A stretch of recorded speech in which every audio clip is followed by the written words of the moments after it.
There has been for a number of years this belief that women don't like men, to the point where they will go out of their way to harm men wherever possible. I know I've been a bit nebulous with the way I phrase that, but I'm going to be a bit more specific. Women who lash out at men, either because of what someone else did and they needed a scapegoat, or because they are reminded of another man, again, scapegoat, which seems to be a trend. When it comes to handling pressure, when it comes to handling grief, anger, I was raised to bottle it up, but I was also raised to not lay it on other people, because if I do that, there is a chance it will then go from them to someone else, like Chinese whispers, but instead the abuse just changing and being manipulated to make someone else feel even worse than the last person that was told. This, to me, is unacceptable. One must come to terms with whatever it is that's happened to them without harming those around them, especially those that trust them. Now, I said there is a growing trend at the start, because I can trace some of this rather poor behaviour back to 2017 at least, with an article where a mother removed a piece of her son with a pair of scissors, allegedly as revenge to the ex-husband. I should now state for clarity's sake, the boy and whatever it was that was removed, yes, reattached, operation went smoothly, and hopefully with the right treatment will make a full recovery. There may be some issues with functionality, but recuperation is the most important part of anything. To be fair, in the context of that story, no one's quite sure why she did it in the first place after she left home more than a year ago, and even remarried another man, so that's a bit murky. But it is rather unfortunate that she went out of her way, this lady in China, to go to her son and hurt him to get back at her ex, even though she, as you may have thought, would have moved on with her life, or you would believe it because she got him remarried. Now let's skip ahead a couple years. In fact, we skip ahead to 2 days ago, where a Brazilian lesbian couple has gotten themselves into a little hot bother. These are the two ladies in question. I cannot pronounce either names. Well, the mother and the lover did again something truly heinous and is worthy of nothing more than a lifetime sentence. Involving yet again a son, these two ripped off a particular piece of that son, and then also decided, because his suffering wasn't enough, that his life should be ended with his head leaving his neck. It has been reported that the pair used a knife to gouge out his eyes to prevent recognition. They tried to burn him on a barbecue, so they decided to stuff him in a suitcase and dump him in a sewer, with other parts of him being found in 2 backpacks at their home. No doubt as a souvenir, you creepy, disgusting people. Now, they have both confessed to what they've done, and as a consequence of this, face the charges of homicide, torture, and concealing a corpse. The reference to removing his, well, I'm now going to say genitals, that seems like a safer way of saying it.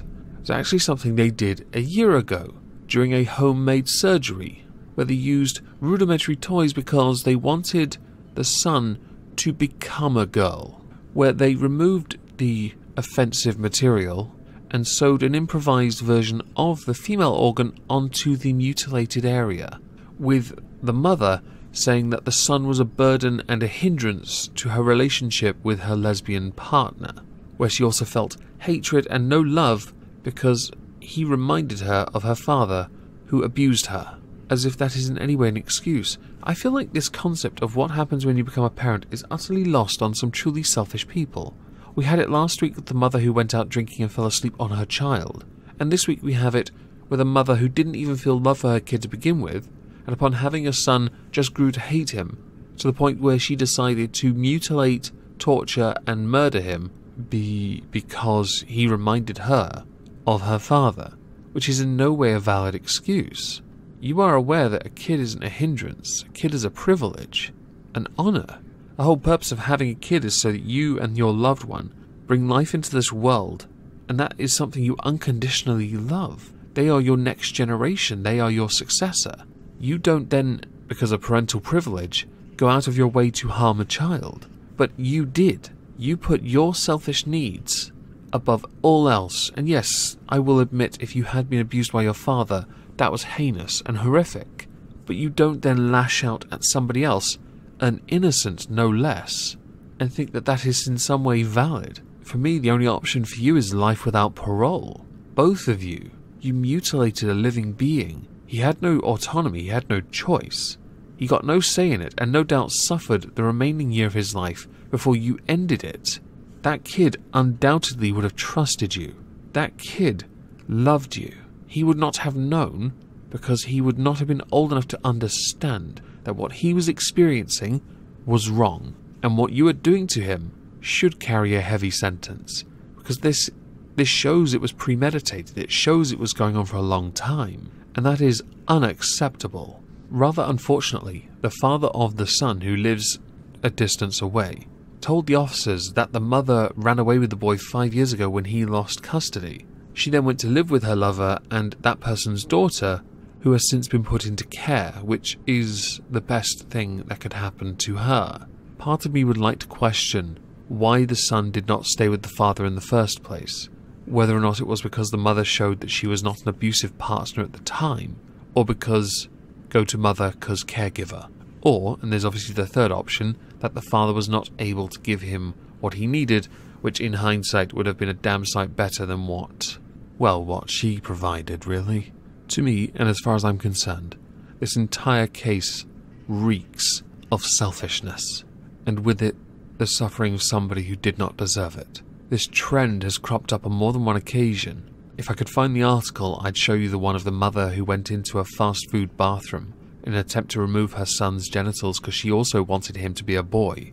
There are more and more cases of this coming forward, and these idiots that think they can just change someone into being a girl by removing the genitals seems to forget what a eunuch is, seems to forget or be totally uneducated in what it is to be female. They seem to not understand the basic biological process where your genitals are on the inside whereas boys are on the outside.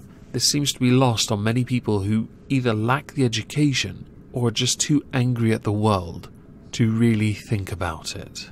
I don't care for people like this, because while I myself don't have kids, I do understand it is a tremendous honour and privilege to be able to bring life into this world knowing that you created it because you loved someone enough to create that life, unless it was an accident, in which case you still don't have the right to hate that child. I was always led to believe that love with mother and child was unconditional. Same with fathers, but the dynamics are a little different. It is still unconditional. But cases like this test my faith in that notion, because this woman considered a boy a hindrance to the point of abusing him because her own selfish needs trumped all else. Maybe it's a failing of the medical system in Brazil to not offer her the support to deal with the abuse she suffered.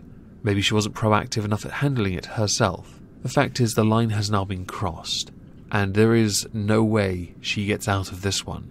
There is not a hole dark enough or deep enough where you could be placed where you would ever truly belong there for the rest of your life. Many would say there are different forms of punishment that should be available.